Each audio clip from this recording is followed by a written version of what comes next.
Graça e paz, amados, atendendo aqui ao pedido de um irmão da Igreja Cristã Maranata, um amigo, e ele pediu para que eu fizesse aqui um vídeo sobre os textos que foram trabalhados numa reunião de obreiros, numa live, onde a igreja ali estava citando alguns textos para embasar o arrebatamento da igreja na visão pré-tribulacionista. E o obreiro, então, o irmão, né, da Igreja Cristã Maranata, me fez um pedido para que eu pudesse falar um pouco sobre a visão pós-tribulacionista, como que eu, na visão pós-tribulacionista,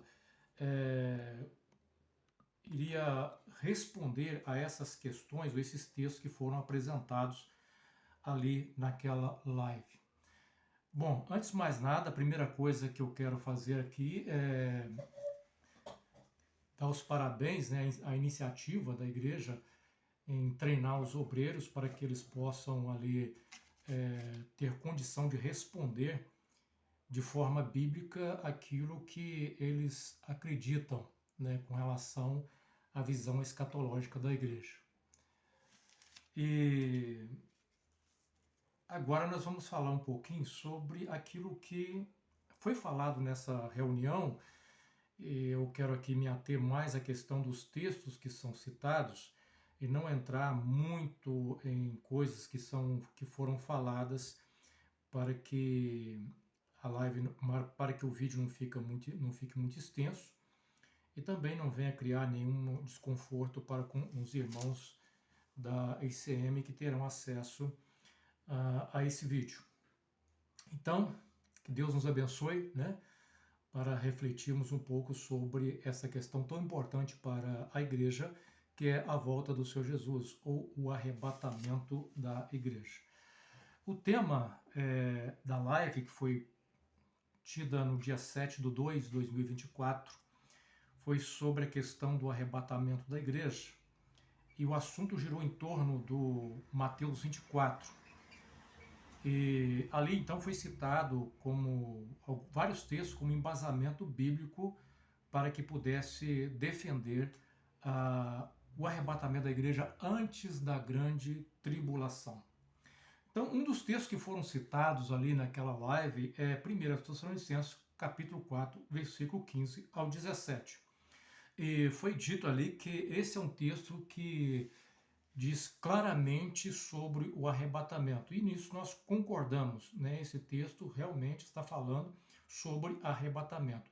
Antes, um pouquinho, eu não vou citar aqui o nome, porque eu não me lembro qual dos pastores ali fez menção de certas falas, então para mim não correr esse risco de afirmar de maneira errada, alguém ali na live, um dos pastores, falaram o seguinte, que existe alguns propagadores de mentiras na internet.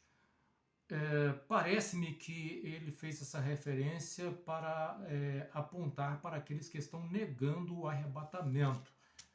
Bom, se for esse o sentido, né, da afirmação, de fato, quem está negando o arrebatamento realmente está cometendo um ensino mentiroso, né? Está praticando um ensino mentiroso, porque a palavra de Deus é clara ao falar sobre o arrebatamento.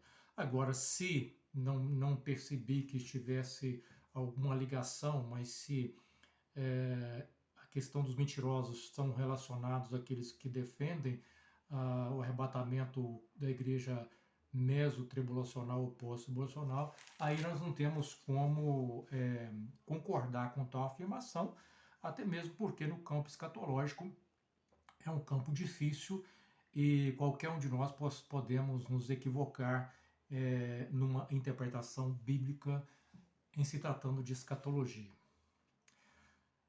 Então, o texto de 1 Tessalonicenses 4, 15 e 17, concordamos perfeitamente. Outra coisa que foi citada nessa live é interessante que, ao mesmo tempo que o pastor fala que Ah, mas alguém fala de Calvino, alguém fala de Lutero e diz assim: nós não temos nada com Calvino nem com Lutero. Ao mesmo tempo que ele fala dessa forma, ele lança a mão de Efraim o Sírio, né, ali do quarto século, para dizer que ele já pregava sobre o arrebatamento pré-tribulacional. Então, assim, parece-me que faltou um pouco aqui de coerência, né? Porque, porque desprezar a fala de um e, ao mesmo tempo lançar a mão da fala do outro. Mas, por outro lado, eu tenho que também dar os parabéns, né? Porque não é comum a ICM lançar mão de outros estudiosos para embasar as suas crenças, uma vez que eles entendem que têm recebido por revelação tudo aquilo que eles alcançaram e estão ensinando. Mas tenho que dar aqui os parabéns para essa iniciativa também de lançar mão de estudiosos que debruçaram, né, no estudo da Palavra de Deus, que tem muito a contribuir para a igreja em todo o tempo. Outra coisa que é citado na live, é citado o exemplo para falar que a igreja não passará pela grande tribulação. Então são citados aqui, por exemplo, o acontecimento ali na época de Noé, como que Deus livra Noé, né, para que Noé não fosse atingido pelo dilúvio, né? E também cita o exemplo de Ló também, como que Ló é livre da destruição ali de Sodoma e Gomorra. Fato é que esses dois exemplos bíblicos, eles tantos podem ser usados para um lado como para o outro, porque esse texto, esses dois exemplos, nada fala de arrebatamento. A única coisa que eles estão mostrando é que Deus está protegendo o seu povo. E nisso nós concordamos, Deus sempre protegeu e vai proteger o seu povo. Proteger o seu povo do juízo de Deus, porque o juízo de Deus, a ira de Deus, não é destinada para a igreja. E nisso o pós-tribulacionismo também acredita. É citado também a questão da oração de Abraão, né? Se tiver 50 justos naquela cidade, o Senhor vai dizer, não, nós vai orando, pedindo, né? E então vai dizer que enquanto tiver um fiel ali, Deus não poderia trazer o juízo de destruição sobre aquela cidade. E então vai dizer que aqui está relacionado ao arrebatamento. Bom, nós concordamos que, por exemplo, quando Deus for derramar as taças da ira de Deus sobre o mundo, a igreja será tirada antes, né? A igreja será tirada. Então, mas isso não prova um arrebatamento pré-tribulacional, de forma nenhuma. Mateus 25 é citado aqui, né, a questão do exemplo da parábola das 10 virgens, onde 5 imprudentes ficam e depois não tem mais oportunidade para provar aqui, segundo eles, que não haverá chance após o arrebatamento. Claro que para um pós-tribulacionista não faz sentido algum falar de chance após o arrebatamento. Isso só faria sentido para um pré-tribulacionista. Mesmo assim, né, eu acredito que mesmo um pré-tribulacionista que esteja pautado biblicamente não deveria defender a oportunidade de salvação para aqueles que fizeram parte da igreja que não subiram. Não vejo um embasamento bíblico para isso. E nesse ponto a igreja cristã Maranata está certa em citar esse texto aqui como base. Concordo plenamente. Outro texto que é mostrado aqui, né, Mateus 24, a partir do versículo 3, né, e é citado na live que o mistério da volta do Senhor Jesus foi reservado para a igreja do Senhor. Concordamos plenamente, né? Essa questão da volta do Senhor Jesus, esse mistério é algo que foi revelado à igreja do Senhor Jesus. No entanto, na live, tem um momento em que o pastor Antônio Carlos, ele vai dar a contribuição dele, né? E então aqui ele fala que dessa forma genérica em que o Mateus 24 trata da questão, não fazendo muita distinção ali entre igreja e Israel, parece ficar um pouco misturado, mas tem como fazer essa leitura e essa separação. Então ele chama atenção para isso, concordo com ele que ali você tem como fazer a leitura tanto para a igreja como para Israel, dentro desse contexto. No entanto, sou assim obrigado a discordar do que ele vai afirmar logo em seguida, porque ele vai dizer que Deus fez uma aliança com Israel, que é o Velho Testamento, concordo, né? E Deus fez uma aliança com a igreja, o Novo Testamento. Então ele vai dizer que o Novo Testamento ele inicia ali com a igreja e ele se encerra com o arrebatamento.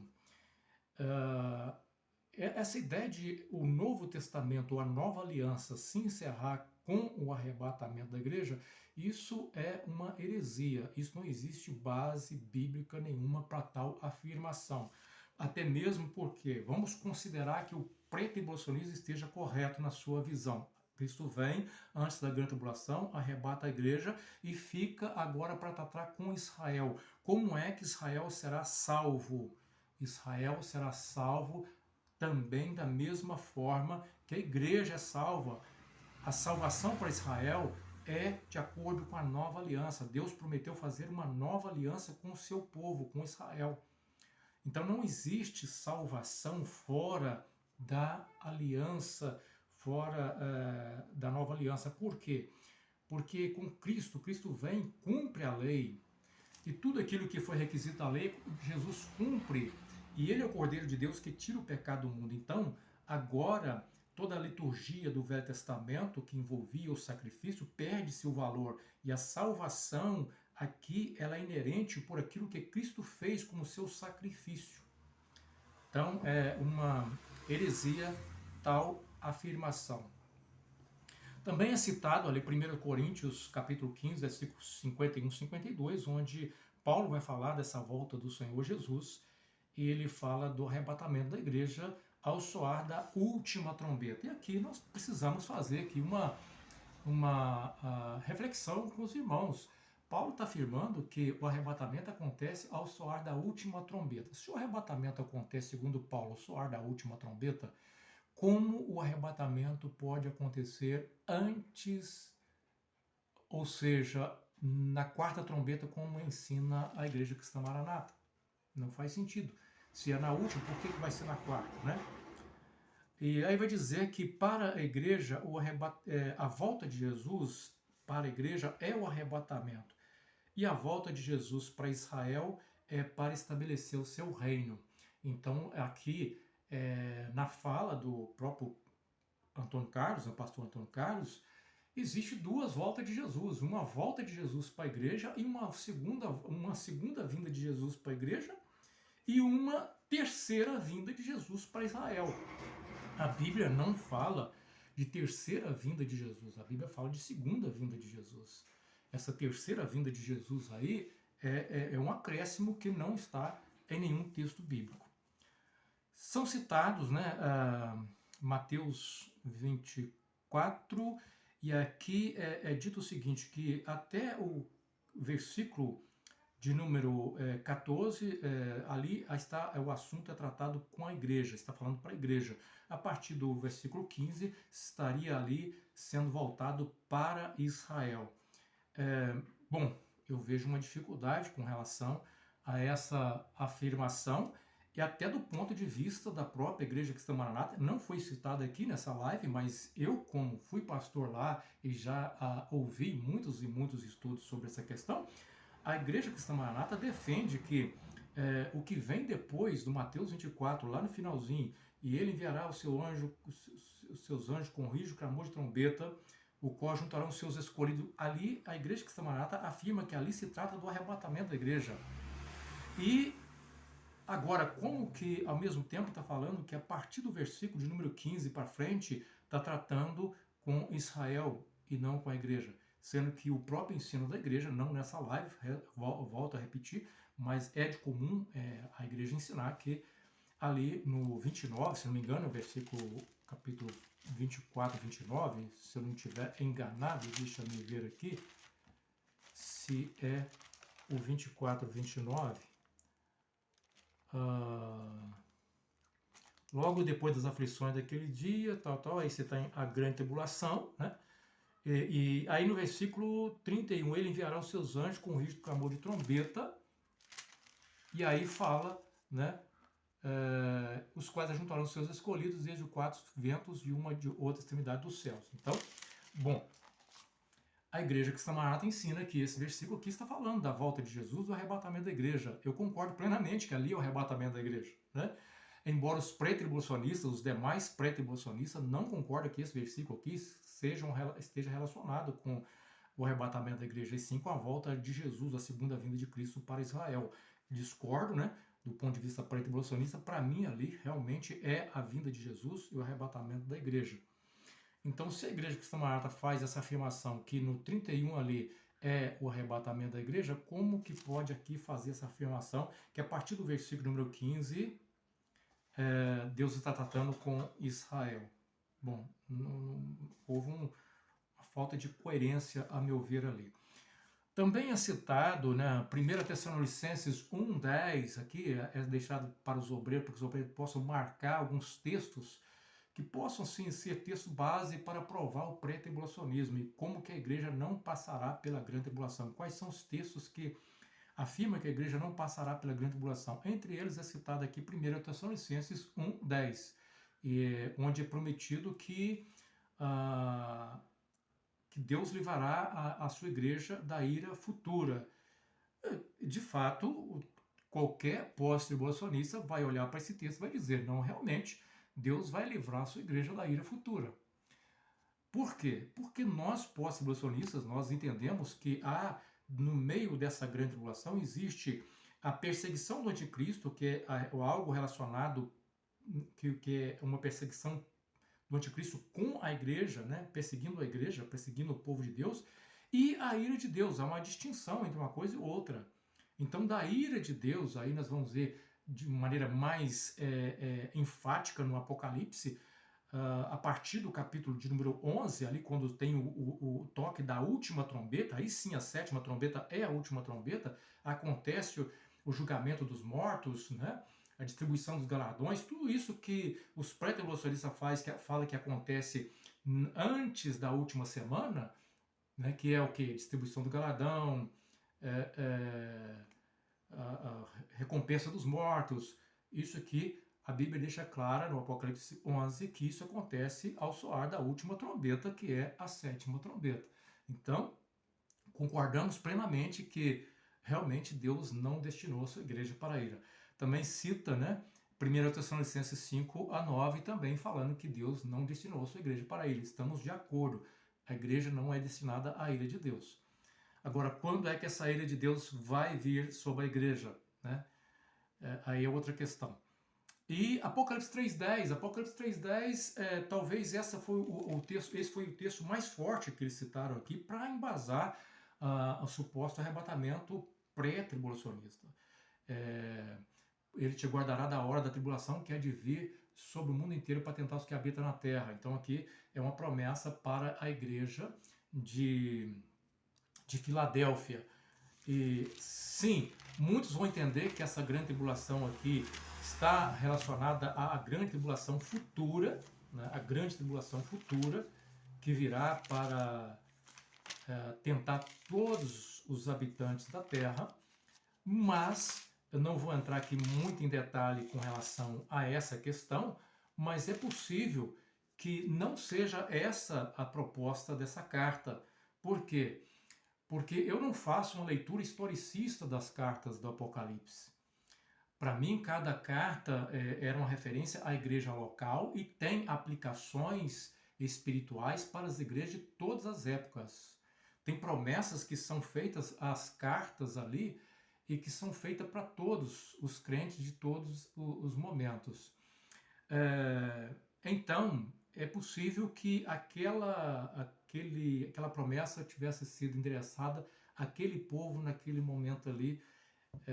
É o que eu penso, e não estou assim sozinho nessa também, né? Tem grandes teólogos aí, pessoas estudiosas, né? Aconselho você, meu irmão da Igreja Cristã Maranata, se quiser ler um livro muito bom de escatologia, procura ali sobre Apocalipse, né? Lade, né? Você tem ali Introdução ao Apocalipse, né? Então, também é muito bom esse livro. E Tem algumas coisas, é lógico que algumas coisas nele que eu discordo, né? G.E. Lade, Apocalipse, Introdução e Comentário do Apocalipse, 1980, reimpressão 1986, editora Vida Nova, você consegue, de repente, comprar. E aqui eu escrevi esse pequeno livro aqui sobre Ao Soar da Última Trombeta, a Segunda Vinda de Cristo. Tem vários vídeos no meu canal sobre o que está escrito aqui, né? Eu trato várias questões do ponto de vista da escatologia, do ponto de vista pós-tribulacionista e como que os pré-tribulacionistas fazem as suas leituras. Bom, essa live aqui, então, o que foi tratado nessa live são esses textos que, a meu ver, aqui não prova, né, com clareza a ideia de que a igreja não passará pela grande tribulação nos textos que são citados aqui. Mas eu quero aproveitar aqui ainda para a gente comentar também uma outra live que foi tida no dia 27/1 de 2024, que também tratou do assunto sobre o arrebatamento da igreja. E algumas questões que foram faladas nessa live, que eu gostaria de trazer aqui e chamar a atenção, é que é dito nessa live que o Espírito Santo revelou os segredos para a igreja. Os segredos, claro, concordamos plenamente, os segredos foram reservados para a igreja. Os segredos, é dito que os segredos que os discípulos queriam ouvir são revelados hoje para a igreja. Olha, nós temos que tomar muito cuidado com essa ideia de que existe segredos a ser revelado à igreja e que não foi revelado aos discípulos de Cristo.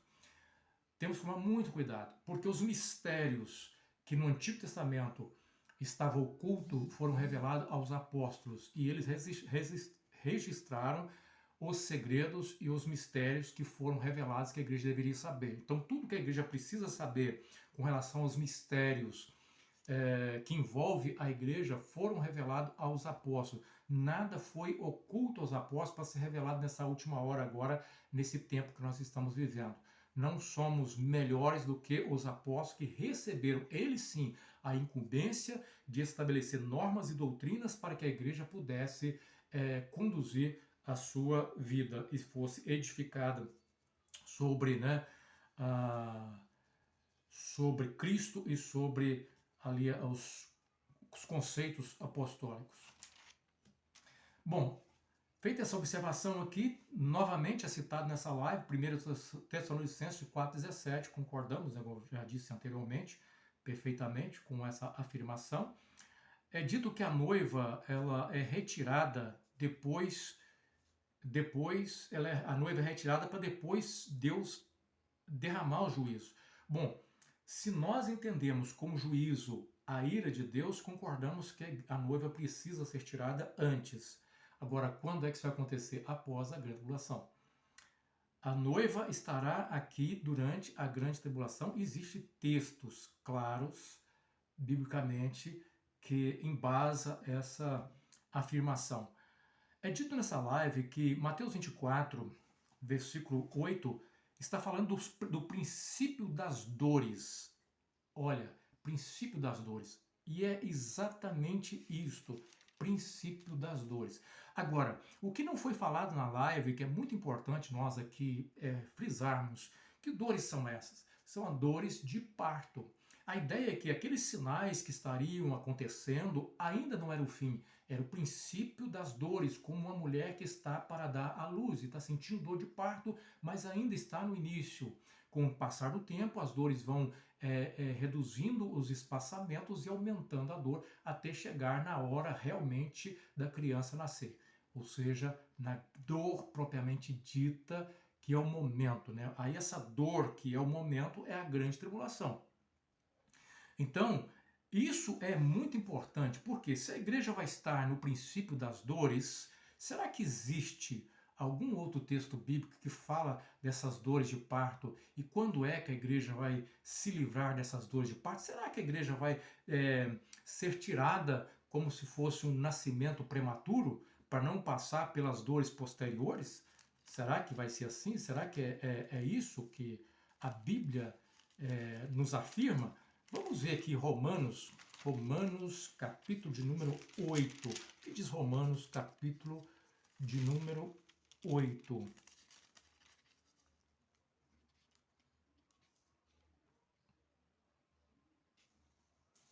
Romanos, capítulo de número 8. Romanos 8, 22 diz assim: porque sabemos que toda a criação geme, algumas versões está geme com dores de parto, e está juntamente com dores de parto até agora. Porque sabemos que toda a criação geme e está juntamente com dores de parto até agora. E não somente a criação, mas nós mesmos, que temos as primícias do Espírito, quem? A igreja, também gememos em nós mesmos, esperando a adoção, a saber, a redenção do nosso corpo, porque em esperança somos salvos. Ora, a esperança que se vê não é esperança, porque o que aquele que se vê como o espera. Bom, a ideia aqui é que o versículo 21 diz assim: na esperança de que também a mesma criatura será libertada da servidão, da corrupção, para a liberdade da glória dos filhos de Deus. Então, quando é que essas dores de parto nós seremos livres da dor de parto? Quando nós recebermos o quê? A ressurreição. A ressurreição do corpo, ou seja, na ressurreição do corpo, nós ficaremos livres na adoção de filhos. E isso é importante. Por quê? Porque é exatamente isso que Paulo vai falar em 1 Coríntios, no capítulo 15, porque ele vai dizer que essa ressurreição que nós aguardamos, baseada na ressurreição de Cristo, 1 Coríntios capítulo 15, versículo de número 12 em diante, diz assim: mas se pregamos a Cristo, que Cristo ressuscitou da morte, por que é que alguns de vocês andam a dizer que não há ressurreição dos mortos? Porque se não há ressurreição dos mortos, então Cristo ainda deve estar morto. Mas, de fato, é que Cristo ressuscitou mesmo dentre os mortos e se tornou o primeiro entre os milhões que um dia voltarão a viver. Cada um de nós morre porque pertence à descendência pecadora de Adão. Mas todos os que estão ligados a Cristo voltarão de novo à vida. Ainda assim, cada um na sua ordem. Cristo foi o primeiro a ressuscitar. Depois, quando ele voltar, preste atenção, quando é que nós vamos ficar livres da dor de parto? Quando ele voltar, todo o seu povo tornará a viver. Todo o seu povo tornará a viver. Ou seja, quando Cristo voltar, o que vai acontecer com o seu povo? Todo o seu povo tornará a viver. Que seu povo é esse? Será que é só a igreja? Será que depois Deus trata com Israel, salva Israel, Israel não é povo de Deus? Como que a promessa é que todo povo, incluindo a igreja, vai tornar a viver na volta de Cristo? Sendo que nós sabemos que no arrebatamento, os que morreram com Cristo ressuscitarão primeiro. E isso acontecerá o quê? Ao soar da última trombeta, conforme está aqui em 1 Coríntios, capítulo 15, versículo 52. E nós sabemos que lá no capítulo 11 de Apocalipse, ao soar da última trombeta, que é a 7, vai acontecer o quê? É tempo de julgar os mortos, de dar galardão aos seus santos, aos profetas, a todos que trabalharam. Então, precisamos entender que a igreja, ela espera, assim como toda a criação, a restauração. Quando é que isso vai acontecer? Na volta do Senhor Jesus. Então, a dor de parto, ela vai até a volta do Senhor Jesus. Se a dor de parto encerra com a volta do Senhor Jesus, então não tem dor de novo. Não tem mais dor, né? Então, ela vai até a volta do Senhor Jesus.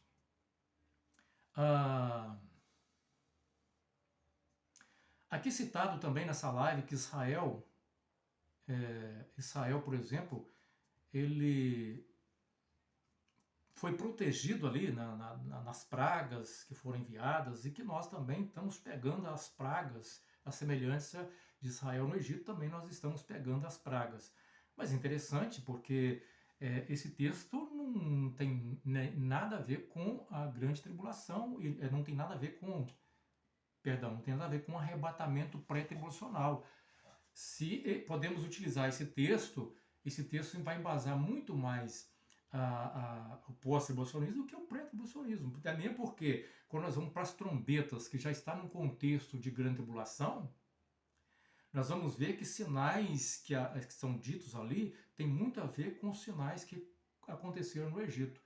E se o Senhor preservou o seu povo dos juízos ali no Egito, ele também preservará a sua igreja dos juízos que ele derrama sobre o mundo. Vale ressaltar que antes que comece a tocar as trombetas como juízo de Deus, Deus faz selamento do seu povo. Para quê? Para proteger o seu povo, dos juízos. Bom, é dito nessa live que Mateus 13:19 fala da grande tribulação, concordamos plenamente, né? E faz uma distinção de grande tribulação para dar grande tribulação. Isso aqui é uma afirmação que não se sustenta, dizer que, porque lá no Apocalipse 7, né, aparece a palavra, quem são esses? São os que vieram de grande tribulação, não da grande tribulação. Bom, a única versão que vai trazer a versão de grande tribulação, se não me engano, é a revista corrigida. Você pode pegar em várias outras versões, vai estar da grande tribulação. Então essa é um argumento fraco para alegar essas questões. Aqui fala por causa dos escolhidos, né? Por causa dos escolhidos, nessa live é falado que o abreviar dos dias por causa dos escolhidos, ali vai falar que os escolhidos são Israel, ou seja, você tem ali, e se aqueles dias não fosse abreviado, nenhuma alma salvaria, mas por causa dos escolhidos, aí eles vão dizer, aqui os escolhidos aqui é Israel, mas depois vai citar o quê? Lá na frente, não nessa live, mas em outras lives nós já sabemos, já ouvimos, e você que está me ouvindo já ouviu muitas vezes, né? Que o versículo 31 de Mateus 24 os escolhidos ali é a igreja, a segunda visão da ICM. Então aqui há uma divergência de informação aqui, escolhidos, né? Aqui ora é Israel, ora é a igreja.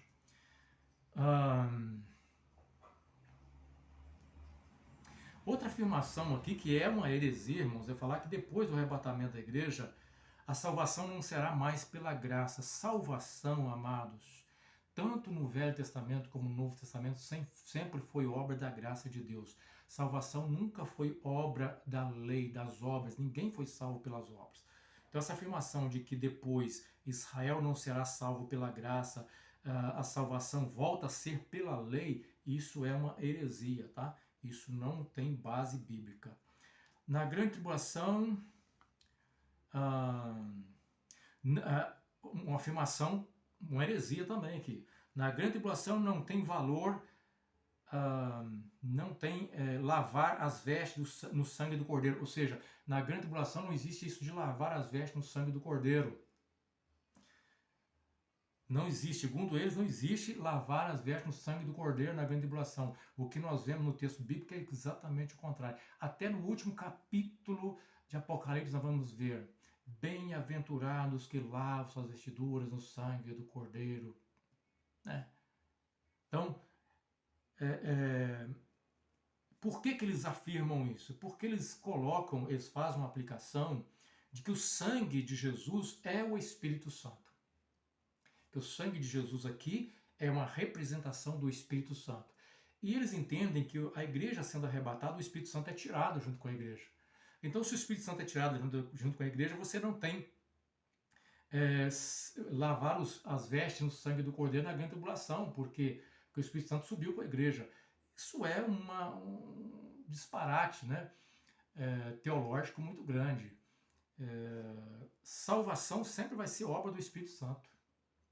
Sempre vai ser obra do Espírito Santo. E se há conversão, mesmo que seja de judeu, durante a grande tribulação, se é que vai haver salvação durante a grande tribulação, porque até mesmo entre os pós-tribulacionistas isso não é, bem,